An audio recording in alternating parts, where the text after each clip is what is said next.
Hey Andre, hey guys, hey Kent, welcome to episode 2 of TFL's Talking Truck. And Andre, today we're going to be talking about everything you need to know to tow everything. Isn't that crazy? Yeah, and that's our passion, so it's good. And we have Mr. Truck on the phone. Hey Kent, thanks cool. for joining us. Yeah.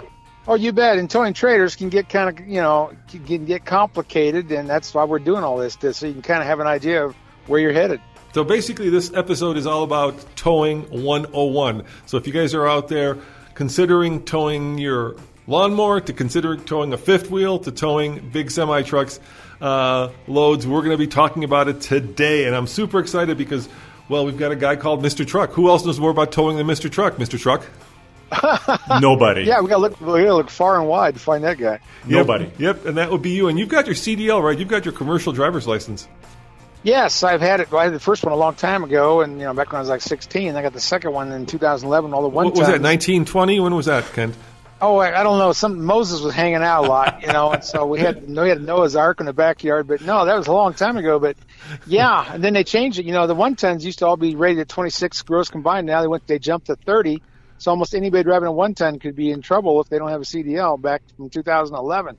But that's another story. Yeah. So that's a perfect segue, Ken, because let's talk about the different kinds of trucks there are, at least the kind that most of us are buying. We're not talking about big rigs today. We're not talking about commercial trucks, but just trucks that me and you would be buying. And we're going to talk about how much they can haul, how much they can tow. And then in Act 2 of this podcast, we're going to be talking about the hitch. Yes. And which is the right one for you. And tongue weight, of course. Can't forget tongue weight. Yeah, and Mr. Truck, you cannot see this right now, but we have a Gen Y glider hitch on our desk. Yeah. Oh, good. That's an adjustable hitch that has a cushion. I remember that one. Yeah. Do you like heavy tongue weight, Andre, or do you go for lighter tongue? Anyway, never mind. We'll talk about that later. That's a different conversation. And then eventually, Act 3, we're going to be talking about what you're towing, which is, in other words, the trailer and how they actually fit into this equation, the different kinds of hitches, because there are different kinds of hitches.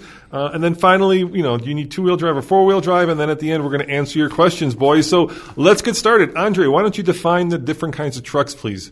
Yeah, well, there are really three big classifications, right? We have midsize, which is like a Toyota Tacoma or Chevy Colorado. We have full-size or half-tons, which is like an F-150, Silverado 1500, Ram 1500, Tundra from Toyota, and so on. And, of course, heavy-duty trucks. And that gets a little bit complicated, right, because there's different types of heavy-duty trucks. Yeah, Ken, what are the mainly two different kinds of heavy-duty trucks?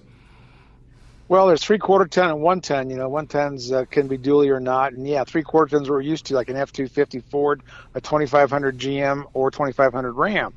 So that's the two. The both the heavy duties, and one's the 3/4 ton, and one's the next step up to 1-ton dually. Yeah, where did this half-ton, 3/4 ton, 1-ton? Where did that come from, dude? I mean, they can haul and tow a lot more than 1 ton nowadays. Well, back in the 50s and 60s, that's what they did. A half-ton was like a 100, and it would tow a half a ton, and all the way up there. So that's kind of how they did it. Now these trucks all haul twice as much as what they're labeled at. So, that's how it went. Then they went to classifications after that because everybody got confused. But, that's what you're looking at. You're looking at basically just half-tons and heavy duties. And now they got these little mini trucks, and they got their own little segment now, the mid-size. Yep. So let's talk about that, Andre. I guess the easiest way to determine what size truck you need is how much weight you're going to haul. So how much can, give or take, each category of truck tow? Or do you say trailer? Well, you talk about two things, right? Payload, how much stuff you can put inside of your truck, and also the towing capacity, how much you can pull behind you. And, of course, we'll talk about tongue weight in a second when we're talking about hitches. But for a mid-size truck, for example, let's take our brand-new Gladiator Rubicon that we have, right? Yep. So it's an off-road truck. It's a 4x4, and it's kind of a lifestyle vehicle. It's a little bit smaller than a full-size half-ton truck. So people in the city usually, tend to gravitate towards that type of truck because you can park it in the garage or, take it somewhere in the downtown area.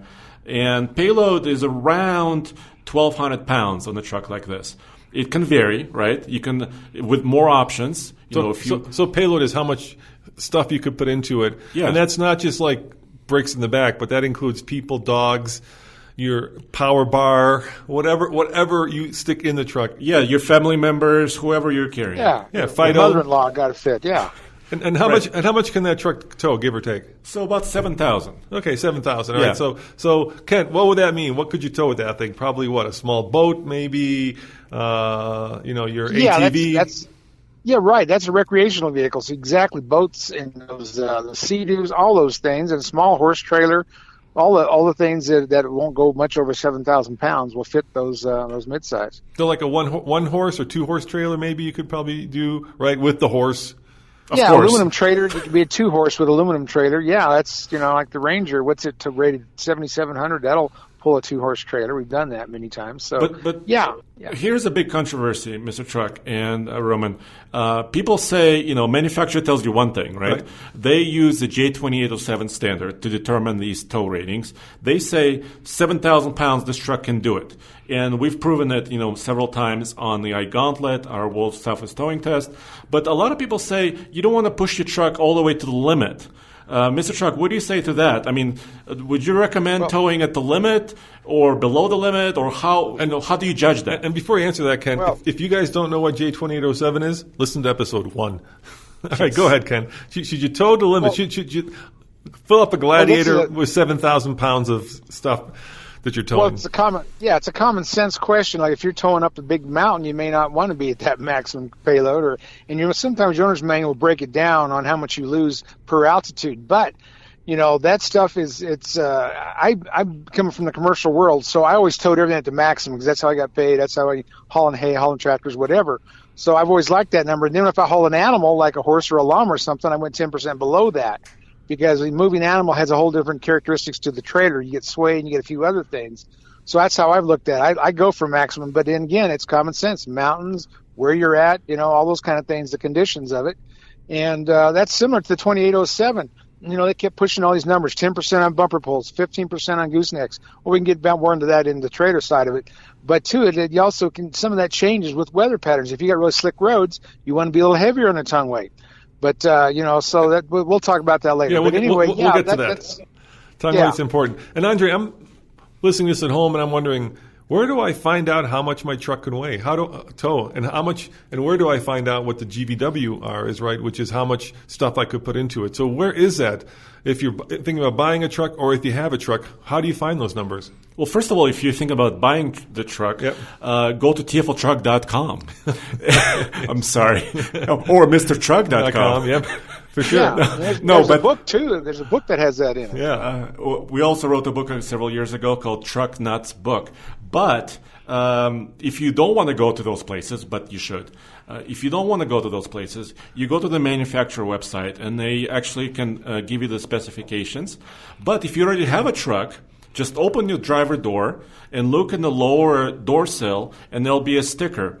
And GM, for example, started about a year and a half ago doing this wonderful thing where they actually show you a sticker. On the sticker, it says not only your gross vehicle weight rating, which is the maximum weight you can have inside of your truck, but also your maximum towing and payload numbers right there for the specific truck you have. Boom.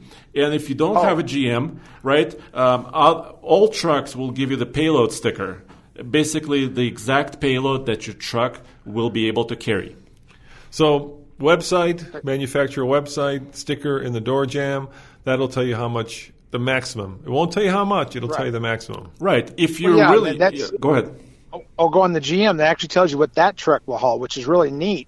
And then Ram has a website. You can put in the VIN number, and it'll tell you exactly what that truck will haul, which is good. And I want to say this because I want to embarrass Ford into doing something. They're the hardest website of any of the manufacturers to find out what a particular truck will hold with its options and all those things on it. So that's why I want to bring that up. Ford, get it done. Ram did it. GM did it. It's your turn. And here's the book, of course. Here's the book for all you guys out there watching this. It's TFL Truck Nuts. TFL's Guide to All Things Pickup, and we've got and we discussed these topics there in the book. Yeah, we've got a whole big Raptor up there. But I think you guys bring up something that's really important, and that, of course, is that even if, let's just stick with the Gladiator, right? One Gladiator will not tow the same as another Gladiator because it depends what the options are. Once again, now you're talking about GVWR, how heavy it is. So, for instance, a good rule of thumb is a two-wheel drive truck will tow more than a four-wheel drive truck. So if you want max towing, go for a two-wheel drive truck. Another good rule of thumb is, a two-door or whatever the short cab will tow more than a long cab, a crew cab, whatever the designation is by manufacturer. Basically, the more stuff you put into a truck, the less it will tow. So let's jump to half tons, Andre. How much can those tow? So the best half ton right now we're moving up into the Ford F-150, Silverado 1500, Ram 1500, all of those guys. The best one for 2020 right now is actually Silverado 1500. If you equip it in a very specific way, and we're going to have to talk about this a little bit more, with a 6.2 V8, a 10-speed automatic, maximum towing package, which means has additional cooling, all that good stuff. 13,400 pounds is currently the maximum for a half ton. And that's a crazy number, dude. I mean, 13,400 pounds. It's not a half ton. It's no longer a half ton. It's a long ways away. It's many, many ton. Actually, Ford is at 13,200. So they're fighting each other really closely. And of course, some of the other manufacturers are not far behind. But I've never actually towed 13,000 with a half-ton truck before. Have you, Mr. Truck? Oh, many times. Like I tell you, I go to the maximum. Unless in the mountains, of course, they back off some. But yeah, my trucks have to pay for themselves, so I work them. I don't just play with them. I don't go to coffee in one. I pull trailers with them. Wait a minute. I saw you at Starbucks like a month ago. All right. So that wasn't me. Let's talk about what that means. So what can you tow realistically with a half ton? You could tow a big, pretty good sized boat. Like you have a boat, right, Andre? It's like 6,000 pounds. You could tow that easily with it. You could tow a much bigger horse trailer. You could tow a toy hauler. What else would people be towing with half tons? Well, so camping trailers comes in many sizes, yes. Right? I mean, I've seen, oh my gosh, these camping trailers, bumper poles from the hitch, from the bumper, that are 30, 32 feet long. And I mean, that's getting to that area where, a half ton can technically pull it, but what about wind resistance, right? I mean, you're towing this gigantic thing. And you have to think about a good rule of thumb is if your half ton truck weighs, for example, 5,500 pounds, just by itself, with no people, nothing in it, like a Silverado 1500 would be. And if your trailer weighs 13,000 pounds, that's almost 3 times, right? So you just need to kind of think of those things. You don't want your trailer be like 3 times as heavier than your truck. Yeah, I'm always thinking of those things when we're going down the Ike Gauntlet and there's a runaway truck ramp. That's exactly what I'm thinking of, Kent. Yeah, those are for those semis. They don't have brakes. Yeah, I know. It's crazy. And then, Kent, what other things can you tow? I mean, you could probably tow, a car with it, right? That'd be, or another truck. Yeah. Another truck. Yeah, that's real popular using for a car trailer, a tilt trailer, whatever those trailers. But, another thing to bring up on that, and what's so cool about that sticker that GM puts in the doors, is it'll show you the difference between a gooseneck and a bumper pull. Generally, over the last 100 years, the gooseneck always had a higher weight rating on a truck, but now it does on a heavy duty, but on that half tons we're talking about, it a lot of times is lower. Like the truck I'm sitting in now, 2020 1500, with that 6.2 engine in it, and it shows me at 9,300 pounds on a conventional trailer bumper pull. Mm-hmm. It shows me only at 7,700 on a gooseneck, and that's all new. They didn't used to do that, but on the half tons they changed that. I have no idea why. Makes no sense because you get a little better weight distribution on the gooseneck. Hold on, we guys are skipping way ahead. That's what about your hitch? I know why. This is a half ton. This is about half ton trucks. So go ahead. Why? Yes. Because the tongue weight on a fifth wheel or gooseneck is a lot heavier, right? So you're talking about like 20%, maybe between 15 and 25%. So I think because of those half-ton trucks don't have enough payload, which we always talk about in our videos. I think that's why they have to decrease that maximum trailer Once weight. again, let's not skip ahead to our Act 2 here, boys. Ooh. All right, Kent, finally, there are basically 2 flavors of 3/4 ton and 1 ton trucks or heavy-duty trucks. How much can they tow, and what can you tow with them? What kind of trucks are they? There's really only 3 manufacturers, right?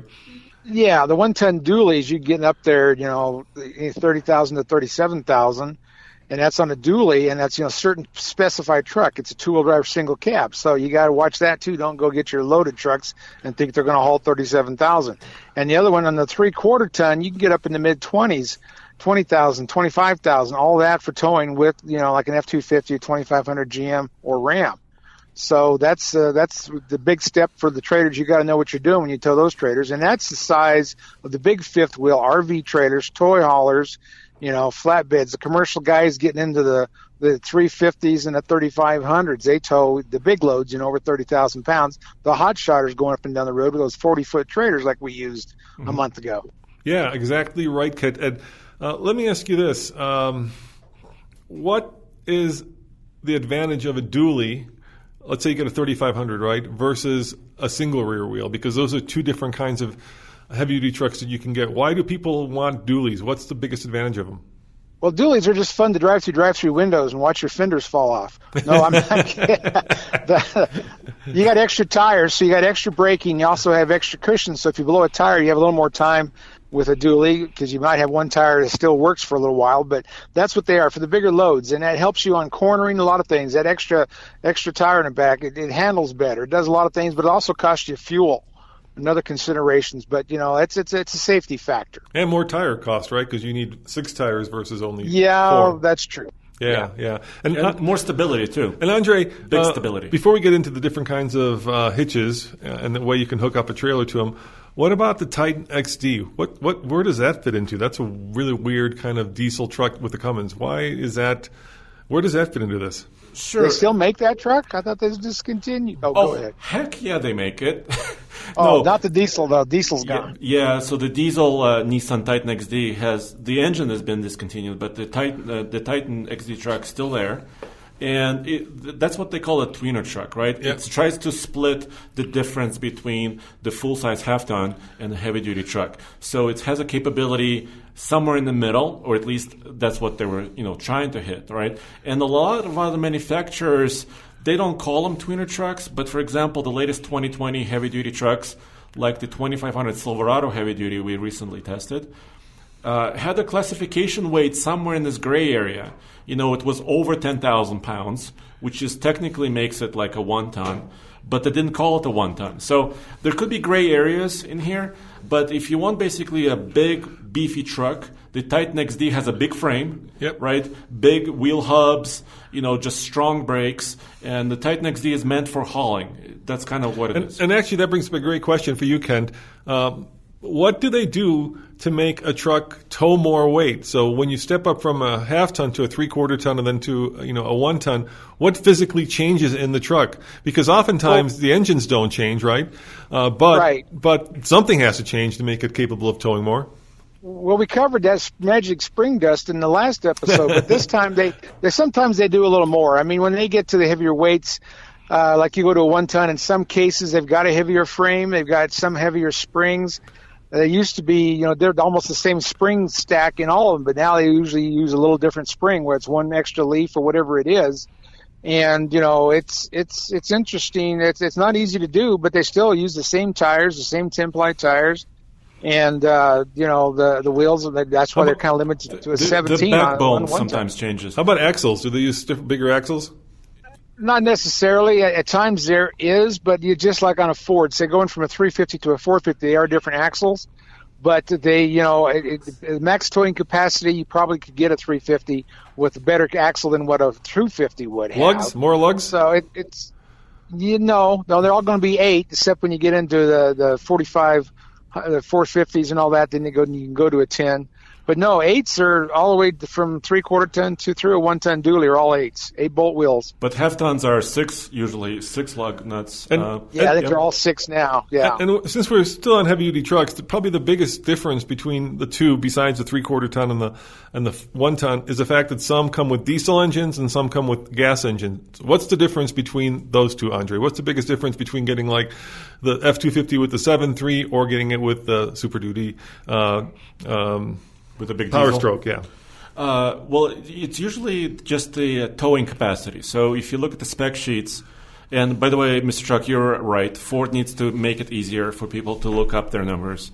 They do have a towing guide online, but it's a document that you have to open. You can go between, if you don't have a diesel, you're looking at around 22,000 pounds of towing, let's say. And if you do have a diesel, you can go up to 30,000, 31 or above to about 37,000. So it's just basically the capability and also the braking power, right? A diesel truck has what's called an exhaust brake, which is basically because it's a turbocharged engine, the diesel engine is, It can actually vary the turbo vanes and actually provide back pressure. So just kind of like putting a hand over the exhaust pipe, basically, and help to slow down the vehicle. Because when it's one thing to get the load moving, right? But it's a whole nother story to stop it. And Ken, is that called a Jake brake, or is that something different? Well, that Jacobs brake invented it, so that's why they call it a Jake brake. But that's on a semi. It's actually an oil pressure thing. It opens and closes valves on the heads. And on a pickup truck like we're talking about, it's just sticking a potato in the exhaust pipe. It's a butterfly that closes out the exhaust, gives you back potato. Pressure. So, or do you say potato? You stick a potato. But Andre, another thing between the diesels, they weigh more, like 600 pounds more for a diesel. So in some lighter on the lower end of the scale, sometimes the gas engine is rated to tow more and rated for higher payload because it doesn't have that heavy engine in it. So you get there's so many things to look at in there. So it's not black and white that the diesel will haul more. In some cases it doesn't. But that's very confusing. There is one, just like a tweener. There is one black and white thing about it though, and that is that the diesel will always cost more. Yes, about 10,000 more. Yeah. Well, no, it doesn't. Not in a half-ton class. The Chevy, they have the same price on their 6.2 gas as they do on that 5-liter inline 6 diesel. In the big boy trucks, they do cost more. Oh, yeah, big boys, you're right. Big boys, they cost $8,000 more or more. Yeah, and then you also have to add diesel exhaust fluid, which is going to make it a little bit more expensive to operate. And hopefully when you're hauling heavy, you're going to get better fuel economy. Well, yeah, the diesels will beat the gas engines when you're hauling heavy, but then you got more expensive diesels. You got more expensive oil changes, more expensive. Almost everything you do on a diesel costs you more money. So you got to be making money with that, and you got to get a long life out of them for them to pay off. We talk about that in the book. Yep. All right, let's skip to Act 2, which is where we talk about tongue weight and the 3 different kinds of Hitches, ways. Yeah, basically. You can hitch a truck up to a trailer. So let's start with the one that everybody's familiar with, and that, of course, is the bumper pull. Andre, what's the advantage of a bumper pull, and kind of define what that is? And you've got the visual you can see here if you're watching this on YouTube. You can't see it, of course, if you're listening to this. Yeah, if you're listening to this, it's basically a hitch that hangs below the bumper. And when people say bumper pull, it's just kind of an industry term. It's a conventional hitch that's stuck on the back frame of your truck, right? And it's usually a 2-inch receiver. Yeah, I was going to say, are there different size receivers? Those little balls that sit in the hitch. And how does that work? Why do you need different sizes of balls for your truck? And I'm not talking about truck nuts. I'm talking about receiver hitches. Oh, okay. Yeah, well, they're rated differently. You can go to Walmart and pick up a 2 5/16 ball, like most goosenecks use, and it might be rated at 7,000 or 5,000, but you may want one that's rated at 30,000. So those balls are rated, and the bigger the ball, the more they tow, basically. But you still got to watch that. You got to read the top of that ball, because that's confusing too by some of these stores that don't sell trailers all the time and trailer accessories. But yeah, and then the hitches, like now we've got 2-inch receivers on a Class 3 receiver hitch. Most half tons, Class 3 2-inch receiver. And let me just define that. What you're talking about now is how the hitch actually slots into the truck, right? The square box. Square part, yep. Yeah, because there's different size. Yeah, there's if you're like driving around and you see a Prius with the bicycle rack on it, it'll have this little tiny 1 1/4. Yeah, right, because all it's doing is carrying around a bicycle. But if you're talking about a big old hitch like sitting on our desk here, that's a 2-inch receiver. That's much bigger, right? Just much more capable. Right. And then you get out of that half-ton class into the heavy duties. Now you're talking 2.5-inch receiver. So the whole thing has to be bigger. And what we've been doing for years is using a reducer from a 2-inch to a 2.5. And I'm hearing from some of these trailer manufacturers that I'm going to interview next week that using that reducer could also lower your weight rating because you get a shear factor on that pin. But that's another story. But then Ford even has one of these receiver hitches that's 3 inches. So it's almost like 2 reducers to use that one, let you have that giant 3-inch shaft on your hitch. So and those are all rated separately. The balls are rated. So okay, we got to stop this balls and shafts. We're just getting a little. Dude, this is technical. This is kid friendly. So let's just watch our language, guys. We are still kid friendly. All right, we're still very polite. Well, we're talking trucks. This is how truck people talk. That's what we have. We have shafts and balls. I'm sorry, but all right. What's the pros and cons of a bumper pull? I mean, how heavy can you go, and what happens when you run out of so mainly capacity? So mainly when you're watching a commercial on TV and somebody says, Toyota Tacoma can tow 7,000 pounds, they're talking about bumper hitches, right? That's generally what most people use because they're the simplest to hook up, right? Usually, and at one point, they actually were part of the bumper. Yeah, and then they were the actual bumper at one point. Yes. Yeah, and that was not as highly rated. I mean, you could maybe pull 1,000 pounds with that, but not 7,000 pounds on your. So how high can you go on a bumper pull now? What's the highest you think? How much can you tow? Well, so or do you say it depends on what type of truck you have. If you have a heavy duty, like Mr. Truck is saying, with a 3-inch square receiver, you can tow up to 22,000. I mean, you can go up all the way. You can pull a big flat deck with like some sort of an excavator on top of it, right? Yeah. I mean, you can do that. But they're the simplest to hook up. So whenever you see like F-150 can tow 13,000 pounds, they're talking about bumper pull hitches. And usually 2-inch balls and 2-inch basically receiver on the square part of the hitch itself. All right, Kent, what's a fifth wheel and how does that hook up? Tell me, kind of describe it, and let's talk about what industry that's used for and how people hook them up and how they are, in some ways better than bumper pulls. Well, they're also in that gooseneck classification, but the gooseneck is rated higher for most cases. But the fifth wheel, it's for the RVs. The industry is where it came from, and it's like a miniature semi, a mini fifth wheel. Semis have a great big fifth wheel and a big kingpin.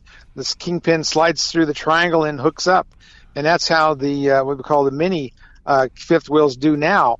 And that way, a lot of times you can look out your back window and watch it connect. It's close enough or high enough you can see it. So a lot of the RV people and the gray-haired people, the blue-haired people have retired. They've always kind of liked that because it looks like a semi system, so it makes them feel like they're big time. And then it also is easier to hook up because you're funneling into a triangle. So, but the thing is they've never been rated that high. Now Ford and Ram both have shot them way up there, but still not rated as high as a gooseneck. A gooseneck, that ball and socket connection is a stronger connection. So the fifth wheel guys are trying to get higher and better. That's mostly what it is. It's an RV type hitch. Now that do you want me to talk about the goosenecks next? Yeah, why not? You mentioned it. Let's talk about the gooseneck. Well, yeah, that looks like a gooseneck. That's pretty straightforward, right? It's like this thing that comes out from the trailer. That's mainly at the height of the roof, and then comes down and attaches to the bed of the truck in the middle of your bed. Yeah, the ball, like right in front of the axle, unless you're GM. Right. And that rascal is usually a 2 5/16 ball. Now, recently we had to get a 3-inch ball for our Gauntlet because that 40-foot trailer we had a 3-inch coupler, which they've been using in Australia for 20 years. So now it's coming up here. You get over 30,000 pounds, you should go with a 3-inch ball. But they're all set up the same, and you still have to have safety chains like you do on a bumper pull. And those, it's easier to back them up because the pivot point's different. Backing up a bumper pull, you're swinging all over the place. Much easier to back up a gooseneck or a fifth wheel. But it's a quicker connection. It's a ball and socket, so it's a tighter connection. A fifth wheel, you go down these roads where there's a lot of expansion joints, and you kind of rock forward and back on a fifth wheel. A gooseneck, you don't. It's a nice, tight, solid connection. And, it's better even for off-road if you're out there and feeding the cows, whatever you're doing, going through the ditches, they're made to articulate. Where a fifth wheel used to be all they did was tip forward and back. And then like 5 years ago, they started going left and right. So you have some articulation with them now, but nothing beats a ball and socket like your shoulder. So that's what they do, and that's why they're so popular. And two, it's a ball. It's just, you pull a pin, you get rid of the ball. Where a fifth wheel, you and your two buddies and a dog have to lift the thing out of there. They're 200 pounds or whatever they are. They're not easy to take out of a truck. Most people just hook them to the fifth wheel and then jack up the fifth wheel and leave them hooked to the fifth wheel on their campers. But, so goosenecks are simpler, they're stronger, and all those things, and they articulate better. And so who uses goosenecks? I was just in Moab, and I saw, get this, it was ATV hauler. There was a gooseneck. It was kind of tilted down, and I think they had probably, 4 side-by-sides on it and maybe 1 ATV. It was crazy. Right? It was almost like a car hauler, but it was a gooseneck. So what industry uses goosenecks? Well, the hot shots, the guys who haul those 40-foot flatbeds, they use goosenecks. Most of your farmers, most of your stock trailers, your horse trailers are goosenecks. And almost all flatbeds. So they're the big spectrum of trailers use that. We use that. That's what we use in all of our Ike videos is a gooseneck. So it's a simpler setup. It's a stronger setup. And it fits a lot of classifications, and some people will convert their fifth wheel RV trailer to a gooseneck. You can do that also. Now, Andre, if you buy a heavy-duty truck, you can just hook up a bumper pull to it, but you can't do that with a fifth wheel or a gooseneck. Why not? What do you have to do to actually have And let's face it, these are the gooseneck and the fifth wheel are basically in heavy-duty trucks. I don't think people use them very much in half-tons, and they certainly never use them in mid-sized trucks. Right, although you can use it in a half-ton truck if you had to, or if you really But what do you have to do wanted if you want one of those kind of hitches? You have to buy a hitch. Yeah. Right, it doesn't usually come. Your truck, your regular truck, you have to specify what type of hitch you buy. So let's say you're buying a 3/4 ton, right? An F-250 or a Chevy 2500 or a Ram 2500. And if you don't check that box that says gooseneck fifth wheel prep package, that's what they call it. If you don't, and it usually costs about $1,000. And what do you get for that when you check that box? So basically, if you imagine taking off the bed of your truck, completely clear off. Sorry. If you take off the bed of your truck and you see the naked frame and you put the two cross members, and that's how you mount that gooseneck or fifth wheel hitch to the frame. And then you put the bed on top of it, drill a hole through the bed, boom, you have a hitch. So if you want to retrofit it, you got to take off. Ken, if you want to retrofit a fifth wheel or a gooseneck to an existing 3/4 ton truck, you got to go and take the bed off pretty much? Is that right? No. Very seldom is that done. Some places do. Most of the time you just drill the holes through the bed and you put the pieces underneath. There's a piece that slides from frame to frame. There's angle irons that go frame to frame. All three pieces bolt together, and it bolts to a fish plate on the outside of the frame. So you can do it all by not taking the bed off at all. It's uncommon to take the bed off to install that. So then the factories, they'll do them right in the factory in the line, and then throw the bed on top of it. But yeah, it's not that hard. I've done several of them. And but it's not quite as easy as, for example, like mounting a bumper pull hitch, right? Right. You got to drill out a hole for the big ball. You try to measure it twice. You only have to drill a hole once. Then you put in the holes for the safety chains, and then you run those three pieces of two angle irons and a channel from frame to frame rail, and then you put the outside fish plate and you bolt all that together. So yeah, it easily takes 2 hours. It's nothing like the bumper pull. Even receiver hitch is faster to put on than those are. All right, now finally, guys, now we can get to it. Tongue weight. Now that we've talked about the different kinds of trucks and the different kinds of hitches, let's talk about how much weight you can legally haul or you could smartly haul. So what is tongue weight? What is a truck's capacity, and how do the two work together, Andre? Yeah, so tongue weight, think about it as the amount of weight that the trailer pushes down on your truck with. So if you have a bumper pull hitch, like behind your bumper, it's the amount of weight that the actual trailer tongue or the actual receiver of the trailer pushes down on your truck. And for a bumper pull conventional trailer, it should be around 10%. So if you're hauling 7,000 pounds total weight of your trailer when it's sitting by itself, the tongue weight should be around 700 pounds. That's kind of the rule of thumb. What happens if it's more, and what happens if it's less, Ken? What ends up happening? Well, if it's less, you can get a little more sway out of the truck, and that's just like balancing your load on the trailer. All those things can affect how the trailer handles.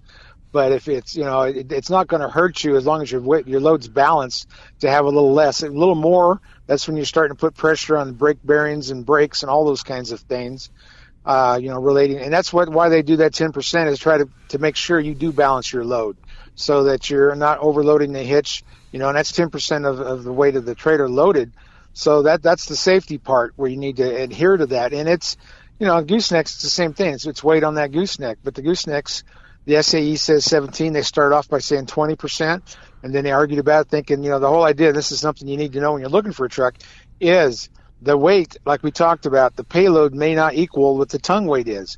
And so if they would have stayed at 20%, it would have been easier to match, but now they're at 15%. So they can give you this giant trailer number that you can never reach because you don't have enough payload left for the tongue weight. Because tongue weight comes off of the payload, which, is what we talked about, which your mother-in-law, and what you put in the truck, your dog, your gas tanks, and the tongue of the trailer. That all equals payload.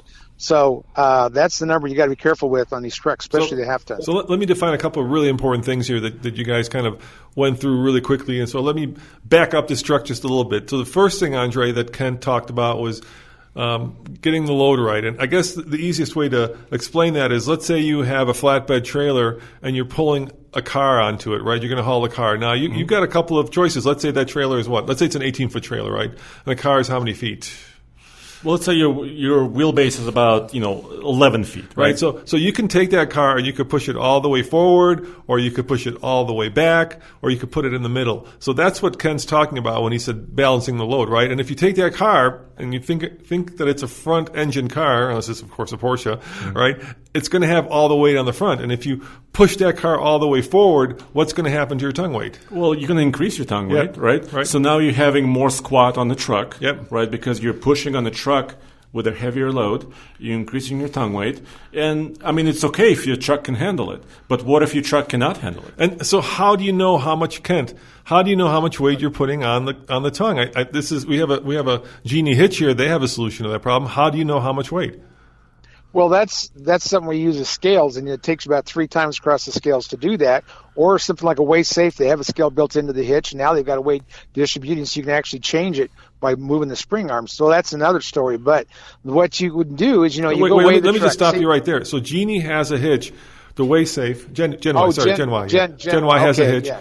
That actually has a little they have a scale. Yeah, there's a little scale in it, so it'll show you how much weight is on that tongue. Yeah, so for example, a torsion hitch like this, and if you're watching this on YouTube, you will know, because when you put weight on this, it moves, right? And they have a little, gradation, right, that kind of tells you how much weight you might be putting on, or like the Way Safe hitch, where your actual dial will show you. Yeah, it'll show you. It'll give you a number. Mm-hmm. All right. So now that we've talked about how to center your load, does it matter whether you have a 2-axle trailer versus a 1-axle? How does that affect the load?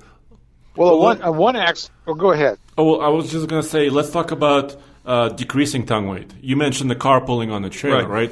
Let's say you decided for whatever reason, I'm going to put my car in the way back of this trailer on this flat deck, and you're decreasing the tongue weight, and that becomes dangerous, like Mr. Truck was saying. Now the rear end of the trailer is heavier than the front by a lot, and now the trailer can sway. Yeah, we haven't gotten that. You're way ahead of me again, Andre. I'm just going to get to that. Okay. How about, let's talk about the axles. How does the number of axles on a trailer determine where you place the load? It doesn't really affect you unless, a single axle trailer like a boat trailer would be. Yeah. You have to be more sensitive, right? Because you only have one pivot point basically on this trailer. Double axle is a little bit easier because you're spreading out the weight, right, Mr. Truck? Well, the thing with a single axle, because you don't have to be level, where on a dual axle you do need to try to level them out so that both brakes are working the same, both weight on the bearings the same. But a single axle, you can actually be nose up a little bit. It's not going to affect it because it's still pushing on one tire. It's not relating to another tire or another axle. So like my off-road one, sometimes we have the hitch a little higher. It's not really going to affect anything. But on a double, you're trying to get the weight split between the 2 axles. So if it happens to be a leaf spring with a shackle in the middle, you can look at the middle between the tires, and there's that triangular piece that connects the leaf springs. If that's setting pretty level, then you're pretty level, and you can also see the distance between the tire and the fender. So you're looking for all those kind of things as a rule of thumb to see how level you are, because that's what you're trying to do after you put the car on there. So you maybe need to move it forward or back to see those axles looking level between the tire and the fender and that middle piece on the spring. If that looks level, then you're really close. The other, I can tell you the more complicated way to do, which is the most accurate, is you weigh it about 4 times. You weigh the truck by itself, then you weigh the truck with the trailer, and then you weigh the truck with the trailer on the back, but only the truck on the scale. And then you can get what that payload is from, or what the tongue weight is from those numbers. And that's, but that takes a lot of running, a lot of money across the scales. But the things like Gen Y gives you an idea with that little gauge, and Way Safe, they have an actual circular gauge that tells you. There's getting more and more things out there to do it. But I do it by eyeball because I've been towing so long, and I can figure it out. It's like when we load that 40-foot trailer or those 30-foot, I kind of figured out where the weight should be on that first axle. And that's how we level it out. And we came in really close whenever we actually weighed it to get the tongue weight. Now, people might be wondering, Kent, how do you weigh a trailer? And of course, that you go to a CAT scale usually, right? That's a scale that's truck stop. At a truck stop, and usually those are like $10-12 for 2 ways, right? You get a first weigh and then you get a reweigh, and that's how you figure out some of this stuff. Obviously, commercial truckers use it for something else, but that's one way to do it. Now, Andre, you were exactly right when you skipped ahead, because all this comes down to one very dangerous thing, and that is trailer sway, right? Mm-hmm. Because if you get the weight wrong, that trailer is going to sway, and then you've got a situation potentially where the tail is wagging the dog, and that's You're right, and that's true. That's with a light trailer. A light trailer, you can, if you load it too far back, you can create sway. And then what's sway, and why is it dangerous, Kent? Because ultimately you can lose control of the load and the truck. That's true. That means the tail is wagging the dog, and the back end is swinging around. And you got big problems because eventually it'll start swinging wilder and wilder, and pretty soon the truck's involved, and now you're doing a wild, crazy whip out there, and you're going to go off the road. Now, what people need to remember about that, of course, you need to stop and reposition your load, do whatever you need to do to balance that tongue weight. But if that happens, don't grab your foot brake. Do never grab your foot brake. In a sway controls situation, you grab the independent trailer brake controller that's on your dash somewhere, and that will just break the trailer. That straightens the snake out and will control the sway until you can get over and adjust your load. It's a very important thing to do. A lot of people get killed or have crashes because once the trailer starts swaying, they don't know what to do, and they hit the foot brake, and now they're swaying more. They're in a skid. They're going sideways, and they're trying to run over me. Yep, and you got a jackknife, and then it's all over. Yeah. So let's talk about you just brought it up, trailer brakes, right? Because that's the next thing, right? Some trucks, especially heavy-duty trucks and most half-ton trucks now will come with a trailer brake controller, which allows you to independently brake the brakes on the trailer. But a lot of trucks won't have that. So, Andre, you want to go into kind of the difference between what size trucks have it, how trailers actually plug into the truck, and what that does for you, how you can change the numbers and what those numbers mean on the brake controller if you have one. Yeah, really quickly. So the mid-size trucks that we started the show with, like a Toyota Tacoma, does not come when you put it with a hitch and a towing package. The trailer brake controller is usually not included, which is kind of strange in my opinion. Yeah, it's this little like, it's a little fob that you pull on. Right, that activates the brakes in the trailer, and then you can, with buttons, usually set a number. What do those numbers mean? So the gain is basically electricity, and Mr. Truck can explain this a little bit better than I can probably, but usually it's between 0 and 10. Right, so 10 is the most you can do, and 0 is, of course, no trailer brakes whatsoever. So usually you obviously have to find a happy medium. So, Mr. Chuck, can you talk a little bit about what if you bought a brand new trailer? What's the procedure? Sure. How do you set your gain? And how much braking do you need? And by the way, I think it's important to say that the trailers. The gain number isn't just when you grab it; it's also when you push on the brake of the truck. Right? It does the same thing no matter. One way you just do it manually; the other way you do it automatically, because when you're pushing on the brake of the truck, it's also braking. It sends a signal, basically. Exactly. Right. Yes. Right. And they're proportional brakes, most of them, so they'll talk just some of that part of it, but. Yeah, when you get a new trailer, like we always have ended up with new trailers, and a lot of times the brakes aren't as effective because they're not burnished in. And a disc brakes burnish in really fast, but a drum brake, like most trailer brakes, are electric drum. Well, that's a circle. So your brakes first start pushing on the outside drum with those two pads, the brake shoes. They only push on part of that brake drum, usually the top. And so as they wear in, pretty soon now the whole circle fits the drum. That's what gives you the best braking power. So you want to get to that point as quickly as possible. So when you first get one, you don't want to be a regular gain like, say, 6 or 7. You may want to set it up to 8 or so and 9, so that when you do stop, it puts pressure on the brakes and will wear the brakes in. That's called burnishing. And a lot of times we do it with a brand new trailer. We'll go out and we'll stop. You'll get up to 20 miles an hour, hit the brakes, and you do that like 20 times, and then that wears in the brakes. That's for a brand new trailer, right? So how about burnishing? How about if you have an existing trailer and you want to know how much braking the trailer should do? You should test your brakes before you leave. Yeah. Yes. Yeah. How do you do that? Let's walk me through that. Well, that's the manual control that you do for sway control. But also, you roll forward with the truck and you hit the trailer brakes and you see if they stop, if they lock up, or if they just coast. So then you can set the brakes according to that. So you run the truck with just the brake, the manual controller, pushing it, squeezing it together. You squeeze it on the dash, yes. Yeah, you squeeze it, and that'll tell you how much braking you got back there. So you kind of dial it in that way. And once the trailer's broken in and your brakes are all burnished in, then you can set it to a normal setting of, say, 6. So basically, like 5 or 6 is kind of where feels comfortable. But if you're doing that test and you hit the manual controller and the brakes lock up, you've probably got the gain too high. Mm-hmm. And if you hit the manual controller and nothing happens, you've probably got the gain too low. But there's right. And that depends what brake controller you have too, because some of them are really smart. You can put settings in there of how if you want it to apply brakes when you're sitting at a stop sign. You can put it if you want to put more brakes with a bigger trailer or less brakes with a lighter trailer. Some of that's very adjustable in the better brake controllers, so you can figure all that out. Because naturally, a loaded trailer is going to brake differently than an empty trailer. And if you get a brake controller that does that, then it's all automatic. But otherwise, you want to watch that stuff. So you may want to turn the brake controller up once you're loaded. And this is very important because let's look at a scenario, right? We talked about mid-sized truck. Let's say you've got a mid-sized truck, the Gladiator, and you've loaded it up to 7,000 pounds. And you have no brake controller. Basically, all that's keeping you from that runaway truck ramp is the brakes on the truck. Mm-hmm. Or manually shifting. Yeah, you may have to manually shift that transmission. Which is really not good, right? Because that's a lot of weight pushing down on the back of a truck. No, because you're doubling the truck's weight, basically, right? If the truck weighs 6,000 pounds with people, and if the trailer weighs 7,000 pounds, you just tax the truck's brakes double, right? Right. And most brakes won't handle it. They'll just burn. And this is the other part that is a big difference between towing with trucks and towing with SUVs. Most SUVs, right, and we're talking about big SUVs as well, don't have built-in brake controllers. Like a Ford Expedition, for example, like a Nissan Armada. Yeah, those guys, you have to install an aftermarket unit. Yeah, and you don't have to, but I would say I wouldn't tow without it. Well, there's regulations about this too, right? Well, different states recommend, some require to have trailer brakes. For example, in Colorado, over 3,000 pounds, you must have brakes. Yep. And if you have multiple axles on your trailer, each axle has to have brakes.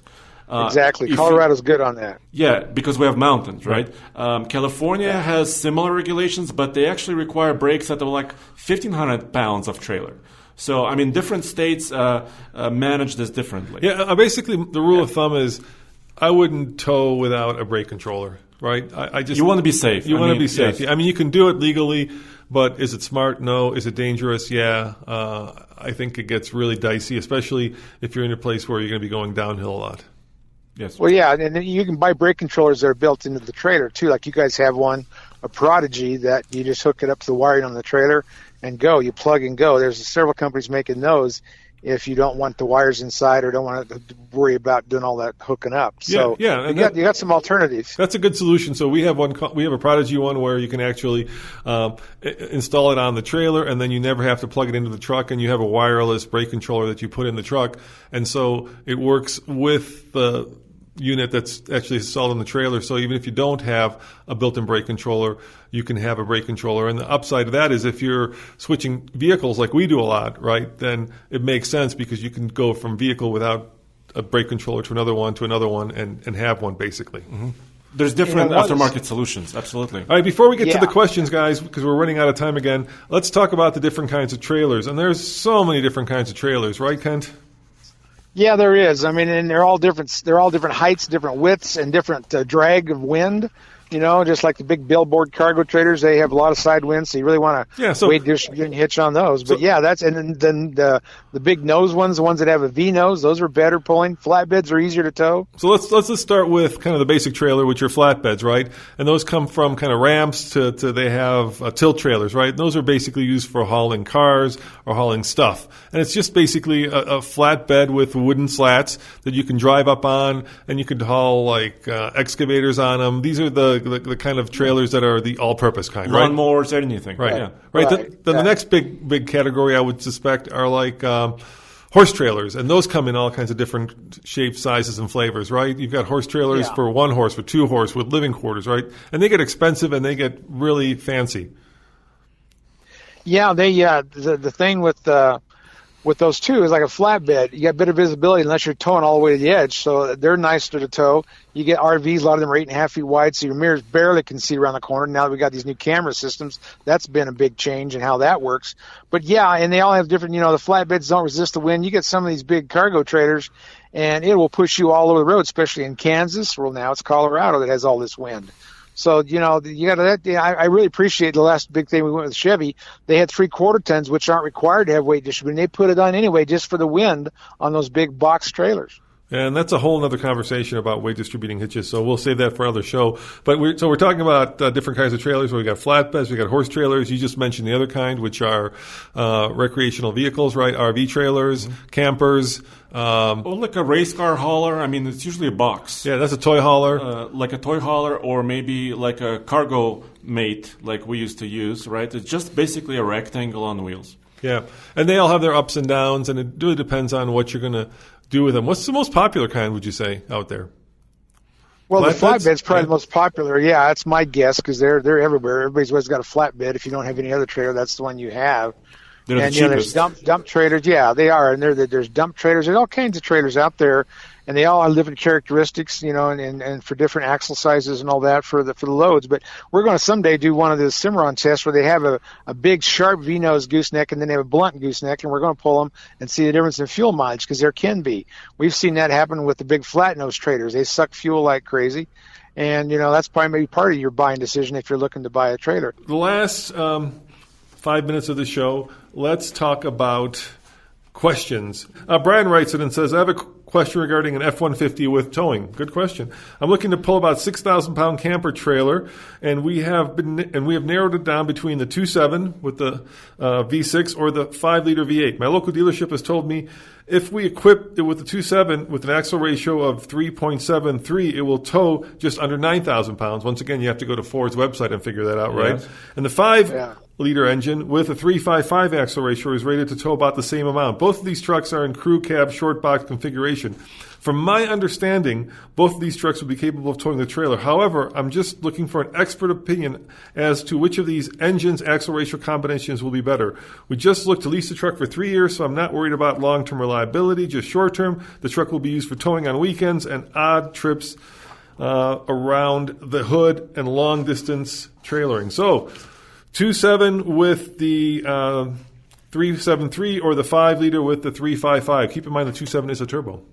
Twin turbo. Well, first of all, I think the dealer is actually correct. Yeah. I think the dealer actually looked up the towing charts, Okay. towing guides, and the dealer actually gave the correct information, which doesn't always happen, by the way. Right. And you probably need 20-inch wheels to that combination, too. We did this test. weird. We have a video on the TFL Truck YouTube channel. Yep. So if you want to see actually a comparison of very close to what Brian is talking about, we actually have a video, fuel efficiency loop. But I think it depends on. It sounds like he doesn't want to tow all the time, right? Nope. Just Part-time towing. Part-time towing. So I would go actually with a 5-liter with 355, and my reason for this is the 355 will give you a little bit better efficiency when you're not towing, just in general, especially if it's a newer 10-speed automatic transmission, or if you like a little bit of turbo oomph, maybe the 2.7. But what do you think, Mr. Truck? Well, the 2.7's got the best fuel mileage of any of the Ford gas engines. So that, for a daily driver, is going to save you money. What about the 373 rear end? Well, I don't think that's going to be that big of a deal. And I know it's not a 231 or whatever those small ones are, the 305, whatever the really ridiculous MPG ones are. But I think that that's still get better fuel mileage than that 5.0. Because when I was doing my research, I wanted a 2.7. If I didn't sell a 250, I would have got one. But for fuel mileage, it beats the 3.5 by like 2. It beats everybody. So then the 5-liter was below the 3.5 on fuel mileage on the V8, even though we love the way the V8 sounds. But I would still go probably with the V8. I would worry, even with all the right axle ratios and everything else on that 2-liter or that 2.7 twin turbo V6, I would still worry about with 9,000 pounds. I would go with the 5-liter too. Yeah, I'm with you. I'm with you guys. I think that Coyote is a hell of a good engine. And it sounds great. It sounds great. It's been around forever. Nothing wrong with the 2.7. It's a little rocket ship, especially when it's not towing. And probably up here at a mile above sea level, you're going to get much better performance out of the 2.7 because it's turbocharged. But in general, I'm a big fan of V8, so I'd go for the V8 as well. Well, guys, there you have it. Thank you for spending almost an hour with us talking trucks. And trailers. And trailers. And trailer sway. But wait, there's more. I have 3 more pages. What are you doing? There's more, but it'll have to be on the next episode of TFL's Talking Trucks. Mr. Truck, where should people go if they want to find you? MrTruck.com or MrTruck.tv. And Andre, where should people go if they want to find you? Well, TFLtruck.com. This is where I hang out. Yep. Thank you for joining us. And remember, check out MrTruck.com, TFLTruck.com, or any of our other websites for your latest and greatest news, views, and real-world reviews. See you guys next time. Ciao, boys. Thank you, guys. Stay safe.